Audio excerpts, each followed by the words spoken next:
Blessings in the name of the Lord Jesus. Welcome to Paraclet TV, making disciples through the power of the Holy Spirit.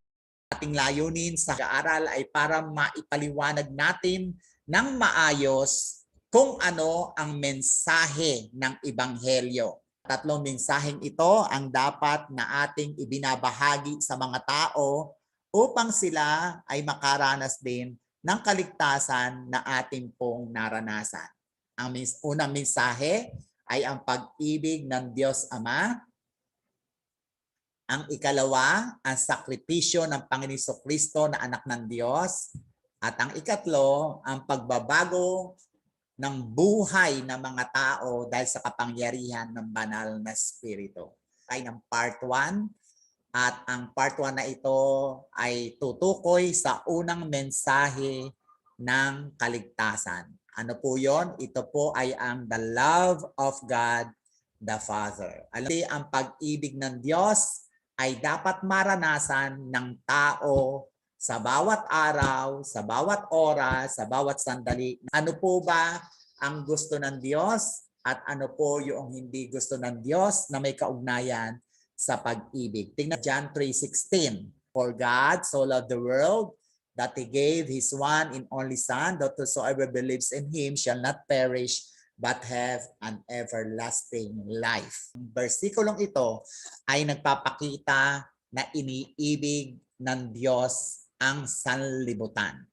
Ang sanlibutan po na tinutukoy dyan ay ang sangkatauhan. No? Ang mga tao na nilikha niya, ang sabi ng banal na kasulatan, kaya niya ito nilikha ay upang maipakita niya ang kanyang pag-ibig sa tao.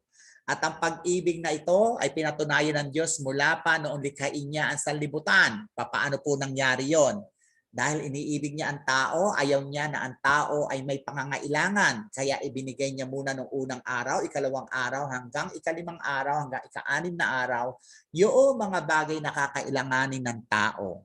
Kailangan ng tao ng init, ng dilim o ng kaliwanagan, ginawa niya yung araw at gabi. Kailangan niya ng mga damit, gumawa siya ng mga puno. Kailangan niya ng mga pagkain, ginawa niya ang isda, ginawa niya ang mga ibon, ginawa niya ang mga hayop.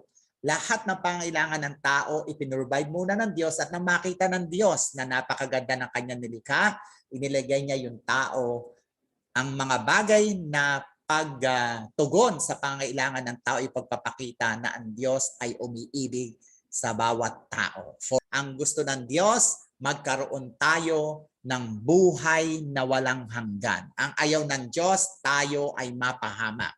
Baliktad po yung dalawang yan. Pareho siyang walang hanggan, buhay na walang hanggan sa kapiling ng Diyos at tunay na kamatayang walang hanggan na malayo sa Diyos. Ang isa ay doon sa kalangitan, ang isa doon sa impyerno. No. Ito rin ay makikita natin sa ikalawang verse na ito, the Lord is not slow in keeping His promise. Some understanding is slowness. No. Yung promise ng Diyos na babalik siya, tila ang tao ay naiinip, tayo mga mananampalataya, ang tagal naman dumating ng Lord. Pero alam naman natin na dahil sa pag-ibig ng Diyos, siya po ay hindi nagmamadali, siya po ay nagpapasensya, nagtsitsaga, dahil ang gusto niya, He is patient with you. Yung kausap niya po dito ay yung mga tao na mga makasalanan. He is patient with you, 2 Peter 3:9, not wanting anyone to perish, but everyone come to repentance. God wants the sinners to repent of their sins. Amen? Gusto ng Diyos na ang mga taong makasalanan ay magsisi sa kanilang mga kasalanan at ayaw niya na ang tao ay mamatay ng makasalanan dahil sila ay parurusahan ng Diyos. Na mula pa sa lumang tipan hanggang sa dumating si Juan Bautista, ipinapangaral niya na magsisi kayo sa inyong mga kasalanan dahil malapit na dumating ang kaharian ng Diyos. At ito rin ay panapangaral ng Panginoon Kristo, magsisi kayo, repent for the kingdom of God is at hand. At ito rin ay sinabi nila Pablo, nila Pedro, na mga alagad, na mga disipulo hanggang sa ating panahon, lalo tayo na nagnanais na maging soul winner, dapat ay patuloy nating ipinapangaral na ang mga tao dapat ay magsisi at hindi sila mapahamak sa kanilang mga kasalanan.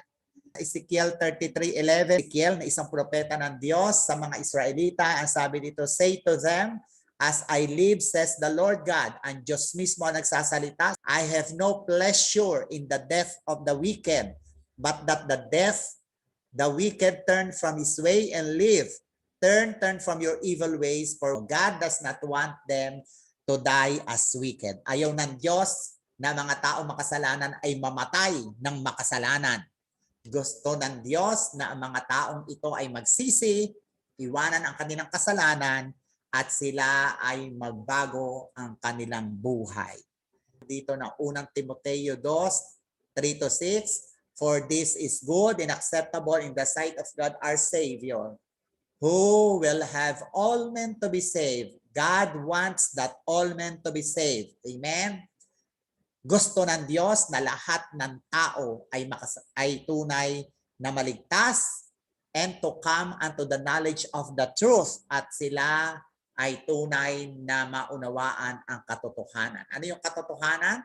"For there is one God, and the one mediator between God and men, the man Christ Jesus, who gave himself a ransom for all to be testified in due time." Bakit si Jesus ang naging tagapamagitan? Wala nang iba, hindi yung mabubuting gawa, hindi yung mga santo, hindi yung mga leader ng iglesia. Bakit si Jesus? Kasi si Jesus ang nagbigay ng kanyang buhay para matubos ang kasalanan ng tao. Amen? Share Jesus. Subscribe and Subscribe, share share Paraclet Paraclet TV. TV. Go, go, go.